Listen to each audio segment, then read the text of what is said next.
Bismillahirrahmanirrahim. Assalamu alaikum dear viewers. Hope you will be fine with good health. I am Dr. Abdul Malik, PhD Pharmacology, Assistant Professor, College of Pharmacy, University of Sargodha. Now coming to the second part of longevity and aging. Can we delay aging? An overview. So let us see the second part, including following outlines. These are the outline: management, treatment, summary, and conclusions. What are the management methods? Some I have also explained in the previous lecture. If you have any problem regarding to previous lecture, please tell me in comment section. तो अब इस section में हम देखते हैं ये points. सबसे पहले सिनोलिटिक्स क्या होती हैं, सिनोलिटिक ड्रग्स होती हैं या सिनोलिटिक एजेंट्स भी आप कह सकते हैं, सिनोलिटिक ड्रग्स भी कह सकते हैं। ऐसी ड्रग्स बनाई गई हैं जो सेनिसेंस सेल्स को ख़त्म करती हैं और एजिंग को जो है कम करती हैं, लॉन्जेविटी को बढ़ाती हैं। बहुत सारे नई जो फार्मूलाज आ चुके हैं उसको हम देखेंगे। A senolytic from the words senescence and lytic destroying is among a class of small molecules under basic research to determine if they can selectively induce death of senescent cells and improve health in the humans. और ये human health को बढ़ा सकते हैं, सेनिसेंट sales को ख़त्म कर सकते हैं। ये स्मॉल मॉलिक्यूल्स होते हैं, बेसिक रिसर्च का हिस्सा हैं। इनको कहा जाता है senolytics. Agents that can selectively target and remove senescent cells, senolytics जिन्हें कहते हैं। Senescence means old cells and lytic means killing, यानी ओल्ड सेल को किल करने वाले को सिनोलिटिक ड्रग कहेंगे। अब a goal of this research is to discover और डेवलप एजेंट्स टू डिले, एक तो डिले करना एजिंग को, प्रिवेंट करना, एलिविएट और रिवर्स एज रिलेटेड डिजीजेस को कम करना, जो इनको एलिविएट करना या रिवर्स करना एज रिलेटेड डिजीजेस को, यानी लॉन्जेविटी को बढ़ाना। A related concept is cynostatic, which means to suppress senescence. Senescent cells को suppress करना static भी कहलाया जा सकता है। Next we go senolytic agents कौन कौन से हो सकते हैं। मल्टीपल जो नेम आए हैं मैंने यहाँ पर नोट डाउन किए हैं, उसको आप चेक कर सकते हैं। FOXO4 related peptide which can bind with P53 protein to induce cellular senescence। P53 के बारे में पहले बता चुका हूँ, वेरी इंपॉर्टेंट जो है। ये कैंसर साइकिल में भी होती है और बाकी जो जीन्स होते हैं जो इनको सेव करते हैं, बचाते हैं बॉडी को, और हमारे लिए प्रोटेक्टिव सेल्स होते हैं, ये हमें सेव करते हैं। इसके अलावा inhibitors of different members of the BCL2 family के हैं। एंटी अपोप्टोटिक प्रोटीन्स हैं, ये भी सिनोलिटिक एजेंट के तौर पे इस्तेमाल हो सकती हैं। SRC सर्क जो हैं टायरोसिन काइनेज इनहिबिटर्स हैं, ये भी देखे जा रहे हैं, रिसर्च का हिस्सा हैं। Inhibitors of USP7 ubiquitin specific processing protease 7, ये एक देखा गया है बहुत सारे प्लांट्स में, और बहुत सारी डिस्कवरी में जो प्लांट्स हैं ये हमारे पास न्यू कंपाउंड्स हैं वो देखे गए हैं कि इनके ऊपर एक्ट करते हैं, जिनसे सिनोलिटिक उनकी एक्टिविटी होती है। फिर इनकी कम्बिनेशन ऑफ डासाटाइनिब एंड कुरेसिटीन को देखा जा रहा है, ट्रायल अवेलेबल हैं। फेसिटिन जो है मुख्तलिफ फ्रूट्स में अवेलेबल है, हम देखेंगे कौन कौन से फ्रूट्स हैं जो फेसिटिन अवेलेबल है, और ये भी एजिंग से रोकती हैं। नेविटोकैलेक्स ये भी इस्तेमाल हो रही है और इसके ऊपर भी रिसर्च ट्रायल हो रहे हैं। पाइपर लॉन्गिमाइन जो है ये भी इस्तेमाल हो रहा है। एजिथ्रोमाइसिन एंड रोक्सिड्रोमाइसिन जो है ग्रुप मैक्रोलाइड का एंटीबायोटिक्स हैं, ये भी इस्तेमाल हो रहे हैं। SSK1 senescence specific killing compound 1 एक जेमसेटाबीन प्रो ड्रग के तौर पे जो इस्तेमाल होती है कैंसर में, और इसमें भी देखा गया सेनिसेंट एक्टिविटी है, क्योंकि कैंसर के लिए बहुत सारी जो ड्रग्स हैं सिनोलिटिक वो इस्तेमाल हो रही हैं। तो अब हम जो है बात करेंगे कि कौन कौन से सेल्स हैं, कौन कौन से जो सिनोलिटिक सेल्स हैं जिनमें दे सकते हैं। यहाँ पे हमारे पास और जो हैं CRISPR Cas BIRC5 gene knockout, CRISPR Cas 9 है, टारगेट एंजाइम ग्लूटामिनेज 1 है, और 13 नंबर पे मेटफॉर्मिन, जो मेटफॉर्मिन का ये फार्मूला दिया हुआ है जो एंटी डायबिटिक के तौर पे, एंटी हाइपरग्लाइसीमिक एजेंट के तौर पे इस्तेमाल होती है। बहुत इंपॉर्टेंट इसका रोल है, first drug choice of drug है फॉर डायबिटीज़, और रेजिस्टेंट के लिए भी ये टाइप 2 डायबिटीज़ में इस्तेमाल होती है। एस्प्रीन जो है इसके ऊपर ट्रायल अवेलेबल है। स्टैटिन्स के ऊपर देखे जा रहे हैं। रेस्वेराट्रोल के ऊपर बहुत ज़्यादा इंपॉर्टेंट जो अवेलेबिलिटी है, डेटा अवेलेबल है। हर्बल एक्टिव कंपाउंड्स हैं लाइक करक्यूमिन है, मल्टीपल क्यूरेसिटीन है, बहुत सारे और जो कंपाउंड हैं वो भी देखे जा रहे हैं। तो सिनोलिटिक एजेंट्स के तौर पे ये काम आते हैं। सिनोलिटिक्स में अगर हम मज़ीद देखें एक फिगर को, कहाँ कहाँ पे ये एक्ट करते हैं, डासाटाइनेब जो है ये एंट्री ऑफ PI3K के ऊपर करती है, BCL-XL यहाँ इसको स्टिमुलेट करती हैं और ये ब्लॉक करते हैं। मुख्तलिफ कंपाउंड जो डिस्कवरी में है ये सारे दिखाए जा रहे हैं, डासाटाइनेब है, कुरेसिटीन है, फेसिटीन है, ये वाली जो हैं रॉस को कम करती हैं, रिएक्टिव ऑक्सीजन स्पीशीज़ को कम करेंगे, जिनकी वजह से अपोप्टोसिस का जो प्रोसेस है उसको उन्होंने कम किया है, और जो ओल्ड सेल्स हैं उनको डेथ करेंगे और जो न्यू सेल्स हैं उनको बढ़ाएंगे। BCL को ये BAX, BAK और माइटोकॉन्ड्रिया है, कैस्पेसिस 9 है, इसको ये ब्लॉक कर रहे हैं, इनको अपोप्टोसिस करवा रहे हैं। तो नेचुरल कंपाउंड में कुरेसिटीन है, फेसिटीन है, पेप्रोलंगियोमाइन है, करक्यूमिन एनालॉग्स हैं, कार्डियोग्लाइकोसाइड्स हैं, ये इस्तेमाल हो रहे हैं। रीप्रपोज्ड जो एंटी कैंसर एजेंट हैं उनको भी टेस्ट किया जा रहा है, HSP90 इनहिबिटर्स हैं, MD/M2 इनहिबिटर्स हैं, BCL2/W/XL हैं। इस तरह के बहुत सारे जो कंपाउंड हैं, कार्डियोग्लाइकोसाइड भी यहाँ पे एक्ट करते हैं और मुख्तलिफ मैकेनिज्म इनका दिखाया गया कैस्पेसिस का। तो लिहाजा अब हम जाते हैं इंटरवेंशन इन एजिंग प्रोसेस में, कौन सी इंटरवेंशन करनी चाहिए, इसको कैसे रोकना चाहिए। डाइटरी इंटरवेंशन एक तो ज़रूरी है, सबसे पहले इंसुलिन लाइक ग्रोथ फैक्टर हैं, also helps controlling ageing. Caloric restriction which help in sirtuin proteins होती हैं, इसको जो है वो इम्पॉर्टेंट रोल अदा करती हैं, इसको स्टिमुलेट करती हैं। रेस्वेराट्रोल फाइटोकेमिकल है, सर्टोइन एक्टिवेटर है, basically improve health and survival of mice on high caloric diet के ऊपर उसको माइस को बचाता है। इसके ऊपर एक्सपेरिमेंट हो चुके हैं, ट्रायल भी हो चुके हैं रेस्वेराट्रोल के, बहुत इंपॉर्टेंट है। इसके बाद रीजनरेटिव मेडिसिन हैं लाइक स्टेम सेल थेरापी है, जीन थेरापी है और एपिजेनेटिक्स हैं, ये भी इस्तेमाल हो रही हैं एजिंग प्रोसेस को रोकने के लिए। इसके बाद ह्यूमेनेन है, माइटोकॉन्ड्रियल पेप्टाइड है, पहले भी लिख चुका हूँ, यहाँ पे फिर दोबारा उसको बताया गया है कि मज़ीद थोड़ी सी आपको इन्फॉर्मेशन मिले। फेसिटिन जो है फ्लेवोनाइड है, strawberries, apples, grapes, juices, wines and infusions such as teas वगैरह में पाई जाती है। एस्ट्रेगलस जो है रूट हैज़ साइक्लोएस्ट्रेगलोजिनोल्स हैं और एस्ट्रेगलोसाइड्स हैं which also promote telomerase activity and reverse ageing को कम करते हैं।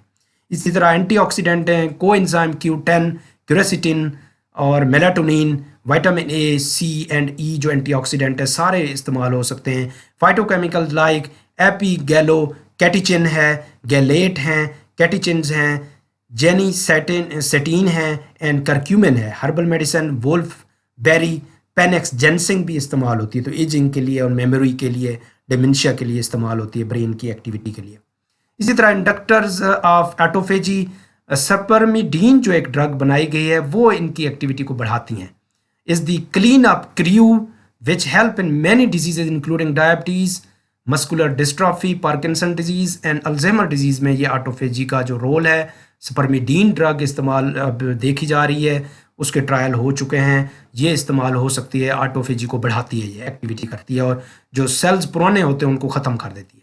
इम्प्रूव्ड माइटोकॉन्ड्रियल फंक्शन ये इम्प्रूव करती है which with dietary restriction also helps in reduction of ageing and longevity में इम्पॉर्टेंट रोल है। तो ये सैनोथेरापी होती है और बहुत सारे और जो पैरामीटर्स हैं जिनके ऊपर हम कर सकते हैं। इसके बाद रेपामाइसिन जो एंटी कैंसर और इम्यूनोसप्रेसेंट ड्रग है जिसका नाम है सिरोलाइमस इफेक्ट्स, सिरोलाइमस भी कहा जाता है और रेपामाइसिन भी कहा जाता है। तो ये एमटॉर रिसेप्टर पे इसको ब्लॉक करती है।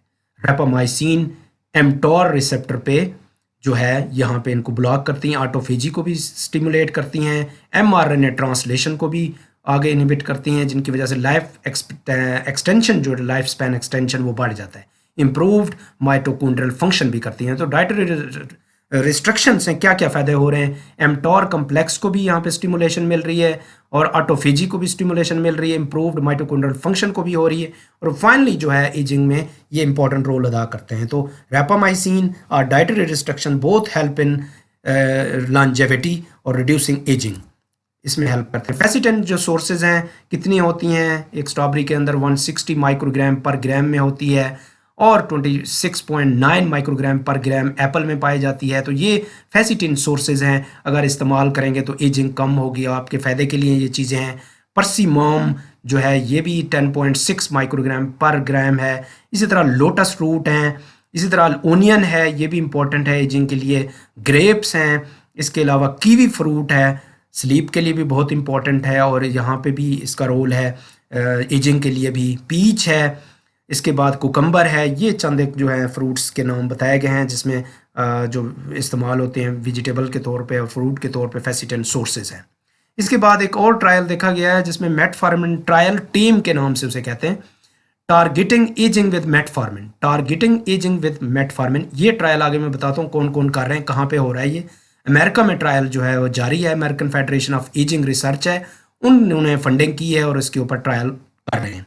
ये जो ड्रग है मेटफॉर्मिन, क्योंकि इसका बहुत बड़ा रोल है और अभी तक मैकेनिज्म कुछ अननोन है इसके, और ये एजिंग में इंपॉर्टेंट रोल अदा करती है और डायबिटीज़ को कम करती है, इंसुलिन ग्रोथ फैक्टर्स को भी रोल अदा करती है। तो उसके बारे में intended to create a paradigm for evaluation of pharmacologic approaches to delay aging. ये एक फार्माकोलॉजिकल थेरापी जो अप्रोचेस देख रहे हैं कि फार्माकोलॉजिकली कोई ड्रग देखी जाए जो इसको कम करे। 3000 volunteer aged 70 to 80 years will be treated with metformin for 5 to 7 years to determine whether such treatment would be effective in preventing or delaying the onset of age-associated pathologies। तो ये trial under investigation है और चल रहा है। Metformin को यहाँ पे दिखाया गया है, मेटफॉर्मिन एक्टिव यहाँ पे एक्टाविस है, 500 मिलीग्राम है, मुख्तलिफ इनकी डोजेज है, मुख्तलिफ कम्बिनेशन है, बहुत सारी ड्रग्स के साथ कम्बिनेशन अवेलेबल है, बहुत इंपॉर्टेंट इसका रोल है। और ये नील ब्राज़िलाई पैनल है, ये नील ब्राज़िलाई है,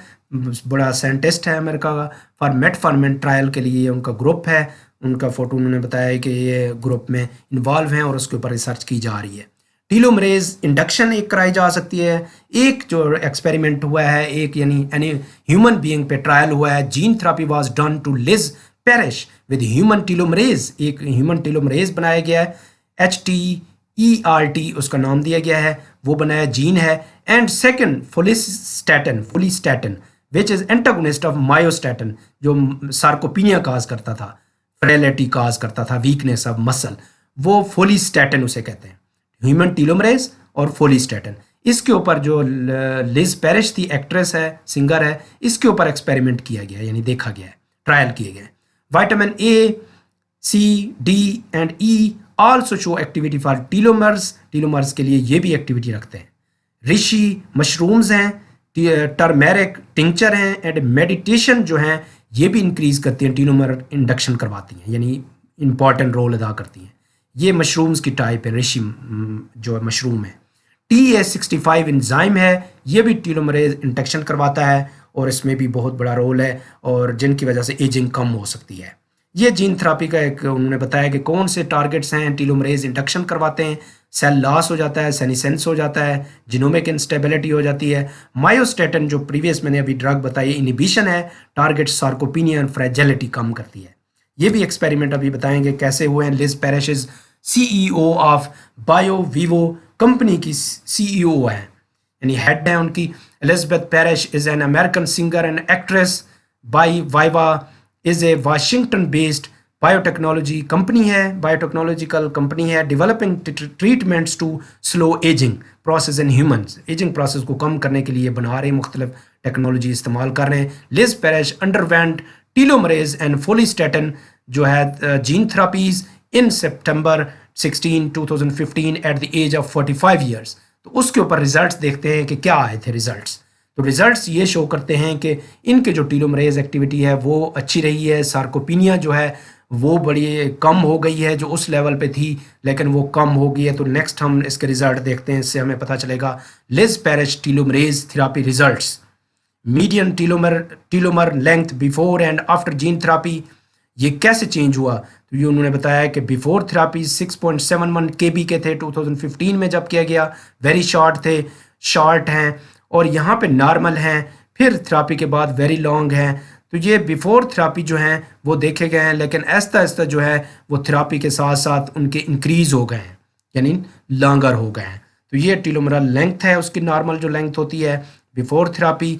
अब हम देखेंगे जीन थेरापी आफ्टर जो है वो क्या होगा, क्या चेंजेस आई हैं। Infographic above depicts the increase in Liz Parrish telomere length after taking the telomerase and myostatin gene therapy over the last 3 years since taking the therapy. Liz median telomere जो has improved by over 20%, telomere जो है ना 20% वो increase हुआ है। इसके बाद going from 6.71 to ये 6.71 से 7.33 एक हुआ है, ये चेंज हुई है, यानी चेंज हुआ है। इसके बाद 2018 में जब टेस्ट किया गया तो मज़ीद 8.12 आ गया केबी। तो ये रीज़न बिफोर थी और ये आफ्टर जो ट्रीटमेंट है वो देखा गया है। तो इस तरह KB in 2015 to 7.33 KB in 2016 to over 8.12 KB in 2018। तो according to spectra cell an average 30-year-old has telomere length, ये एवरेज 30 ईयर्स की अब हो गई हैं, ऐसे समझे। अराउंड 8.12 के भी जो है 13 ईयर ऑफ एज यहाँ पे बताई हुई, ये एजिंग को बता रहे हैं साथ साथ। ये 7.8 एजिंग वेरी शॉर्ट थी उस वक्त जब, इसके बाद वेरी लॉन्ग एजिंग जो 15.3 ग्रेटर देन 15.3। तो ये हैं based on this result we think that Liz Parrish biological age is closer to 30-year-old और यंगर हो गई हैं। तो ये एक बायो वीवो कंपनी ने इसके ऊपर एक्सपेरिमेंट किए हैं। 3 ईयर्स का रिजल्ट यहाँ पे दिखाया गया है।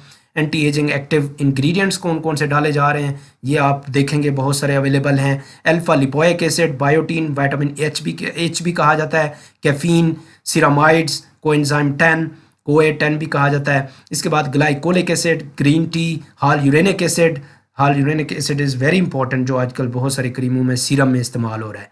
Hydroquinone, jojoba oil, kojic acid, lactic acid, malic acid, niacinamide, plant stem cells, resveratrol, retinol, vitamin C, vitamin E, vitamin K, retinoic acids, इसका डेरिवेटिव रेटिनोल, और salicylic acid, aspirin, azelaic acid, peptides, antioxidants, glutathiones, shea butter. ये मुख्तलिफ चंद agents हैं जो यहाँ पे show करते हैं कि एंटी एजिंग एक्टिविटी इनके पास मौजूद है। और इसको मैंने पिक्चर्स के ज़रिए भी दिखाया है। कुछ and some anti agent ingredients हैं, ये कैप्सूल फॉर्म में अवेलेबल हैं या अदर कॉपर फॉर्म में अवेलेबल हैं इन कैप्सूल, और ये टीज़ की फॉर्म में या ग्रीन टी की शक्ल में हैं या सीरम की शक्ल में अवेलेबल हैं या अदर फॉर्मेट में जो है ये अवेलेबल हैं। डिफरेंट इनकी स्ट्रक्चर जो है बनाए गए हैं और ह्यूमन बीइंग में इनको स्किन के लिए और अदर पर्पस के लिए इस्तेमाल कराया जा रहा है। इसके बाद new products for ageing, collagen anti ageing cream are available. Pond's जोवेनस जो क्रीम है, ओले रीजेनरेस्ट जो क्रीम है, ये भी अवेलेबल हैं। मुख्तलिफ उनकी कैपेसिटी है, मुख्तलिफ उनकी जो प्राइस है वो भी परचेज़ कर सकते हैं, यूज़ कर सकते हैं। तो these are the things available for aging. जो रिंकलिंग ऑफ स्किन है, ख़ास तौर पे फेस एरिया है, उसको रिंकल्स को कम करती हैं। उसमें कोलेजन, पॉन्ड्स और ओले वालों के हैं, लॉरियल्स वालों के हैं, multiple other companies are also producing in Pakistan. बहुत सारे इनके अवेलेबल हैं ब्रांड्स। समरी के लिहाज से देखें तो genes involved in aging longevity have other function in cells, उनके और भी फंक्शन होते हैं सिर्फ लॉन्जेविटी के अलावा। Specially rules in stress response and control metabolism, control metabolism भी करते हैं, स्ट्रेस को भी रिस्पांस देते हैं। इसकी वजह से एजिंग के जो चांसेस बढ़ जाते हैं। इंक्रीज स्ट्रेस रेजिस्टेंस को रिलेट्स विद लॉन्जेविटी।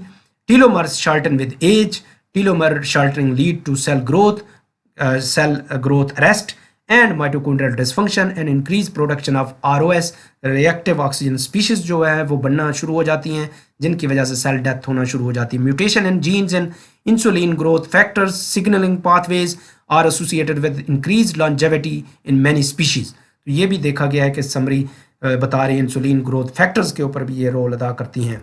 इसके बाद summary caloric restriction increases life span in many species, it activates sirtuin जो प्रोटीन्स हैं उसको बढ़ाती हैं, which modulate the activity of many target protein, changing pattern of gene expression, metabolism, mitochondrial function and leading to increase stress resistance, enhanced energy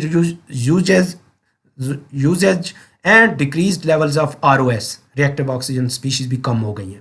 Human genetic disorder like Werner's syndrome and Hutchinson जो गिलफोल्ड progeria जो है एक disease है जिनके ऊपर उन्होंने study की, genetic disorders हैं basically, provide clues about cellular aging in humans and suggest that aging correlate with elevated mutation rates, changes in gene expression and arrest of cell division. तो ये रीजंस हो सकती हैं इन वर्नर सिंड्रोम्स हैं और Hutchinson जो गिलफोल्ड पोरजेरिया है, इससे पता चलता है कि सेलुलर एजिंग जो है वो मौजूद है, ह्यूमन में भी देखी गई है, उसको कैसे कम किया जा सकता है।